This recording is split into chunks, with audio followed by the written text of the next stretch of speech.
Hey everybody, I want to share with you some things I've been working on with my students that have helped them a lot with their 540s. And these are 4 skills that I've or drills I should say, that help with the locomotor patterning of this specific skill.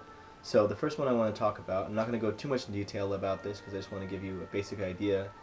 The main idea too that you should be thinking about is you should be getting out there and continuing to try it, continuing to do the skill over and over again, even if you don't succeed the first couple of 100 times.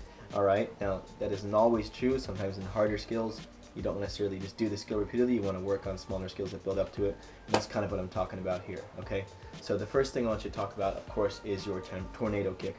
And in this video I'm doing a front setup to it versus a side setup. So the front setup to the tornado kick, and you don't just want a good tornado kick, you want to be able to like overdo the tornado kick. So instead of it just kicking to the front, you really want it to kind of come across and kick over to the side, so that you're really exaggerating and like being very aggressive with it. The second thing you want to be able to do is you want to have what's called an inside crescent kick. Okay, inside crescent. So there's outside crescent which kicks to the outside, and there's inside crescent that kicks to the inside. And you notice in this video what I'm doing is I have my hand in the front as a target, and I swing my leg up and to the inside, and I hit my hand, and then the second I hit my hand I kind of jump over to the leg that I just kicked with, and I'm going to land on that leg. That's going to get you used to following through with that kick and then bringing the other leg up behind you. And really pay attention to the second leg, the leg that's coming up behind you, more than you're paying attention to the leg that's creating the crescent, okay? Because that second leg coming up behind you is what actually makes you flip over in your 540, okay? It's that hip taking over the other hip. The third thing I want to talk about is the 3 chambers, alright? You'll see right here I do 3 chambers in a row, and I don't really kick with any one of them. And the more you get used to doing that pattern, that jumping and landing on the same leg while twisting, that's going to give you a lot more awareness when you're doing your kick, because a lot of times, like I'm doing this even on my bad side, like you're going to see the 540 at the end, me applying all those things to this on my other side. So normally I do my 540 with my right leg, and this one I'm doing it with my left leg. So you can see that, you know, it's not too horrible. And have I done them before? Yes, but I just haven't been practicing them, you know, for quite a while. So doing them on the other side, you can see definitely that it's helping in doing this. The final thing is number 4, is this weird Wushu kick thing.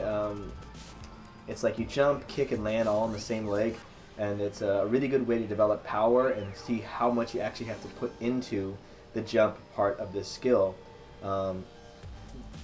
Obviously there's 2 ways you can get this over. You can either torque it, like getting really, really low, kind of like you're about to do a rise, and then pull it over like that, where you kind of just, it's all about how much you're torquing your shoulders and then pulling everything over from there, and spotting the floor. And then the other way to do it is to jump really freaking high, okay? And I like that one better, because then it gives you more time to do things like jackknives and stuff like that. So yeah, there's that weird Wushu kick thing. It also is kind of like a ghost step, or if you're a dancer, that would be a switch leap. Okay, it's kind of similar to doing that kind of movement as well. So try those different things out. First one is a tornado kick. Really, really overdo it. Second one is the inside crescent kick, and then you have that follow through with that second leg. Second leg's really important. Third is the chamber, chamber, chamber while spinning, and then the fourth is that Wushu kick, ghost step, split switch leap thingy. Try those things out. Think about how they're helping you do this. Like actually feel the movements and see, okay, this is, you know, this is going to help me pull this leg over more. I feel my hip extension, everything like that. Finally, make sure you know what you're doing. Videotape yourself. Be detailed about it. Take notes on what you're doing. That's another great thing that's going to help you with this too. All right, that's enough. It's been past 4 minutes already. Good luck with your training. Hope to see your 540 soon. Tell me how it works out for you.